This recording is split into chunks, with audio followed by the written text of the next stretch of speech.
you see what happened to the pound during the night. But you've been quoted as saying that there will be another referendum at some point.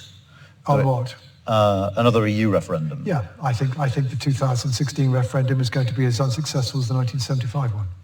During what sort of timescale, or do you want to hazard a guess? That depends very much on uncertain politics. I wouldn't be surprised if it happens before 2040. Really? Blimey. Okay. Well, I mean, if you look so far at what's happened to attitudes, and if you look at the age profile of attitudes towards Brexit, you can see why it's. I mean, a lot will also happen about how does our relationship with the EU evolve?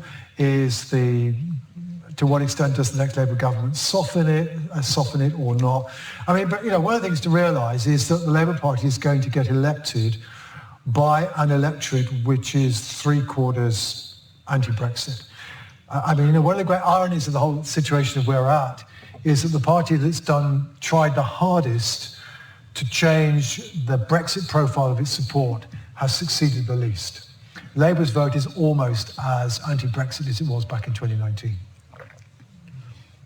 Okay. So therefore, that raises the question, particularly if, as many of us think it's not unlikely that the next new Labour government is going to hit political trouble fairly early on, because it's a terrible legacy that they're going to inherit. Then they've got to think about ways of how to keep their voters on board, and a lot of their voters would be hoping that the Labour government would do something about the EU, which is perhaps rather more than the Labour Party is currently saying it wants to do on the EU.